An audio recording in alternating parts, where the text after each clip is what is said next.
Hola, Sawabona, and hey y'all. Today I'm headed over to Music on Main Street to talk with Scott about the project design for the tiny studio. Come along. Music is a big part of the culture here in Lilburn, and Scott was a big part of that. In fact, Scott came up with the catchphrase, Lilburn is hip, and he backs it up by bringing in amazing artists to his venue here in downtown Lilburn. In addition to outdoor concerts, Music on Main Street provides music lessons as well. So by helping Scott with this project, I feel like I'm contributing to the community as well. What's up, buddy? Good morning. Morning. Scott Mecredy, Music on Main Street. How you doing? Recording artist as well. Music on Main Street is also a full-service music store. With everything from basses to violins, mandolins, banjos, ukuleles. What else you got, Scott? Strings, picks, cables. And all this happens in a converted house here in downtown Lilburn. Did that say hippies use the back door? Yeah, I thought they could use the front door here. I can. Use whatever door they want. Yeah. Music on Main Street was named after being on Main Street, but also after Brenda Mecredy, Scott's mom. It's her legacy that allowed this place to happen, is that right? That's right. So we're gonna sit out back because that is where the music happens. In fact, part of this tiny studio is gonna be to replace this picnic table, which is where the soundboard goes for outdoor concerts. That's right. That's right.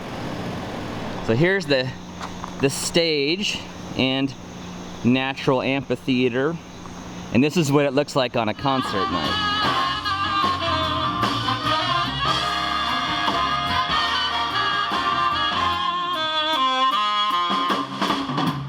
All right, so Scott and I are gonna sit down and kind of sketch out some of the things that we've talked about over the last couple weeks, kind of in raw form. And what you call that we're gonna do? Jazz carpentry. Jazz carpentry. That's right. So we are Improvisation. That's right. We're gonna leave this project open to interpretation as we go. We're gonna allow the design to be somewhat flexible so those things can be incorporated. All right. So I've got the 3 foundation boxes constructed, and that's going to give us our 4 foot by 9 foot dimension.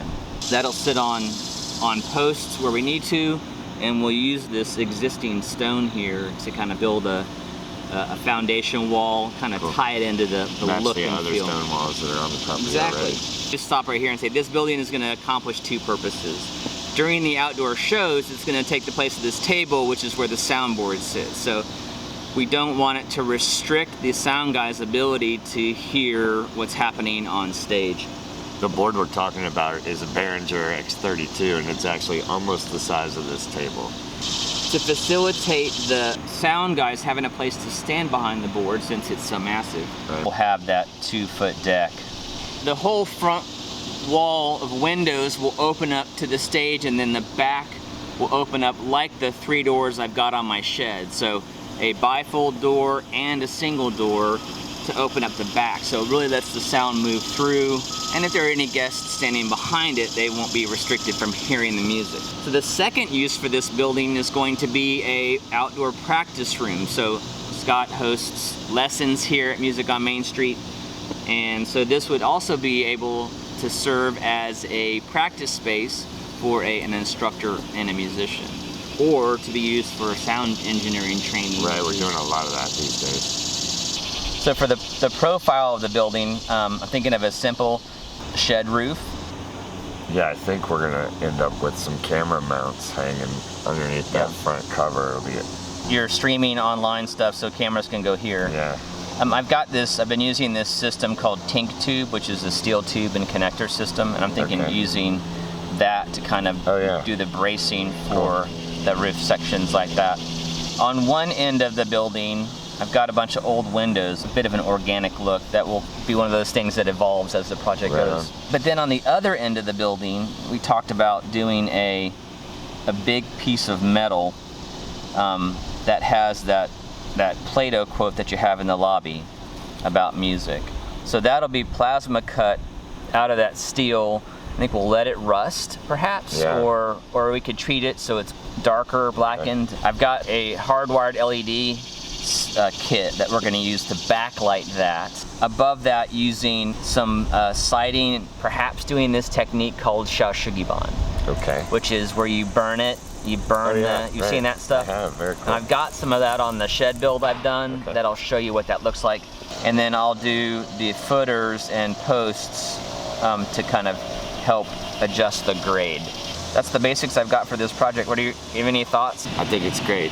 I love the organic and eclectic materials that are going to make it match the rest of the property perfectly, and I think it's got a cool balance of form and function. It's going to fit the needs here perfectly. Well, I'm super stoked about this project and I'm ready to get started. So what I'd like to do today is get after that tree stump, kind of clear this area out a little bit, keeping in mind that you do have a concert Saturday, so we'll try and not make it a mess. All right, so that's the plan. I'm gonna get started on the foundation elements today and see what I can accomplish. This tree stump here might prove a little more of a challenge than it looks like. All right, we're gonna see how this goes. First thing I'm gonna do is stake out the 9x6 footprint of this building and get Scott's blessing on where it's gonna sit.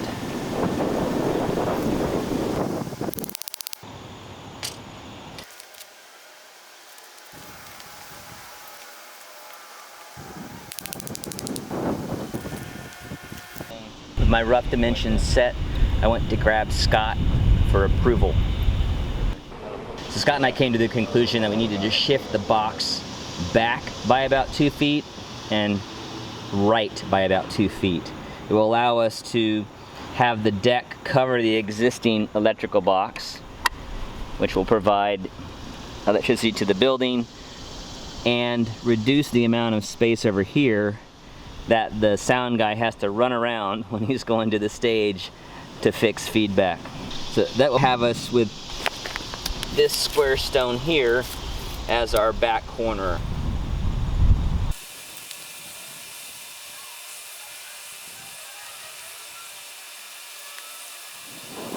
My hands are protected, JW. Eyes later.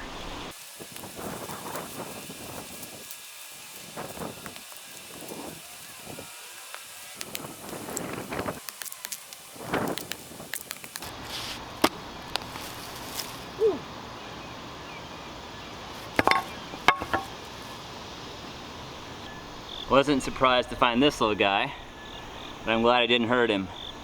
Just a little garter snake, or definitely not poisonous. Although we do have copperheads in Georgia. I'll let him go in the woods. The tree stump seems to be rotten enough around the base in the root area that I should be able to just chop it out. My pick was having a little bit of trouble, and thankfully I brought Frankenjack. Frankenjack has gotten a little rusty, sitting out in the backyard. That doesn't mean he's any less mean or capable.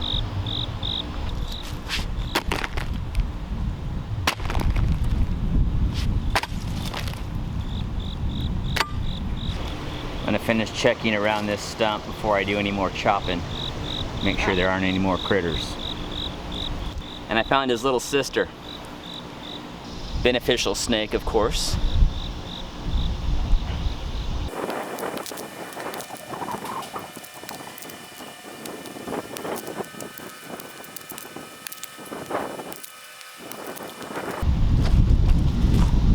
I made Frankenjack as a privet jack. This is a little bigger than privet, but I think it's working out okay.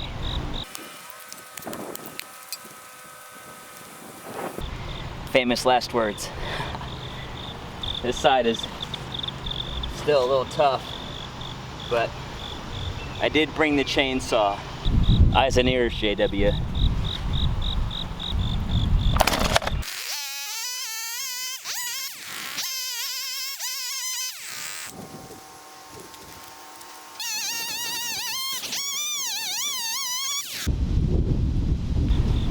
No more stump. Victory is mine. All right. The biggest obstacle is now out of the way. I'm gonna quickly wrap up the site prep here by removing these rocks, which I'll reuse in a stacked rock wall under the foundation in front of the building, as well as removing the last of the vines. I'm keeping my eye out for painted rocks like this that the kids that did music camp here have left behind, so I'm gonna put those in a special place.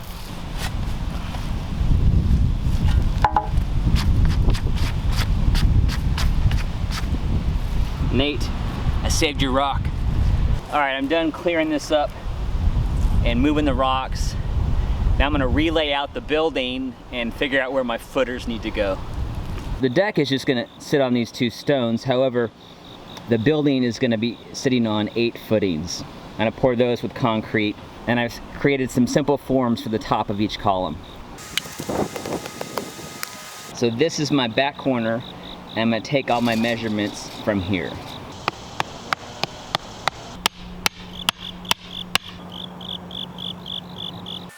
With my front line marked out, I'm gonna put in the first 2 footers.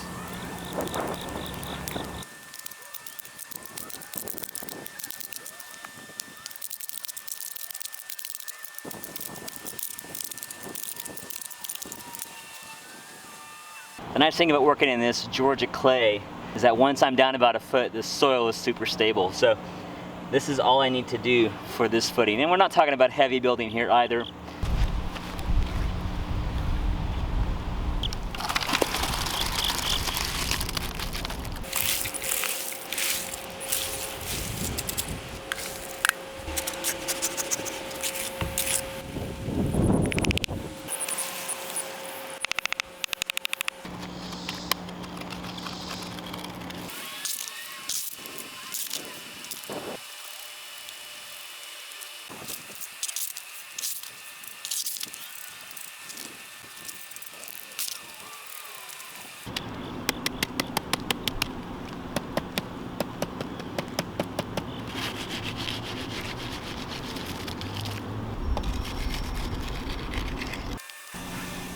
Before I put in the back 2 corners, I squared this up corner to corner, which is a little tricky given that I'm working on a slope.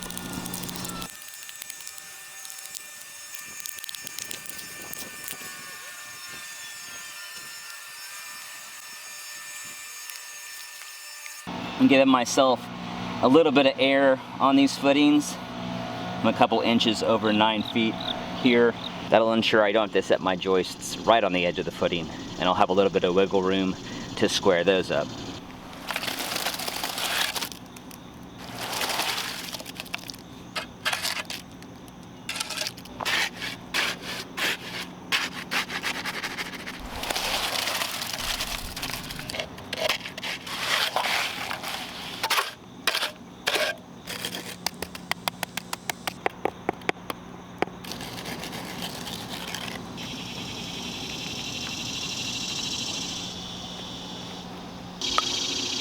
All right, so I've got my 4 corner footings in, but because I have 3 joist boxes, I need 4 more footings in the middle of each of those boxes.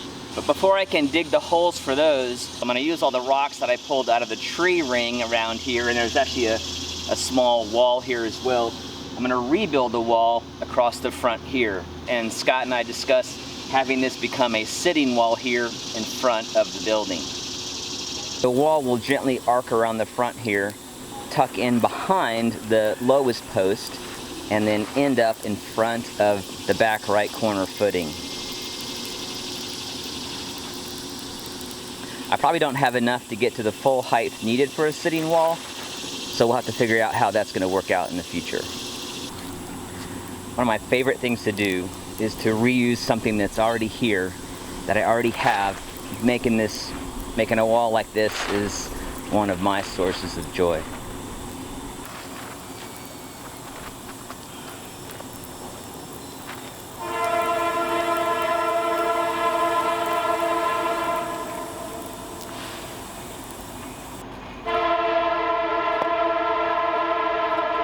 You know that sound. Train's here. where the wall dips back underneath the building, it can be a little more brambly versus the nice dry stack.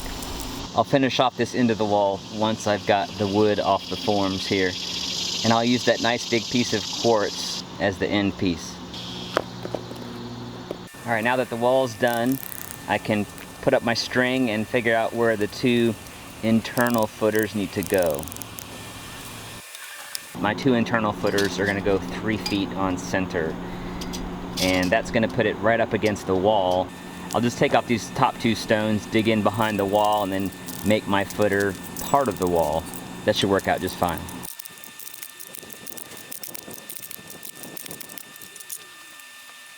I'm gonna fill up the hole with concrete before I try and place the form.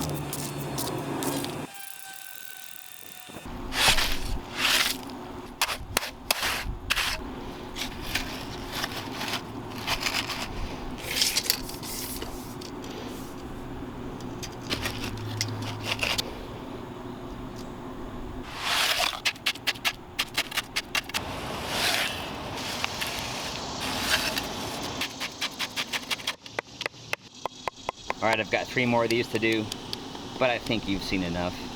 My forms are all poured.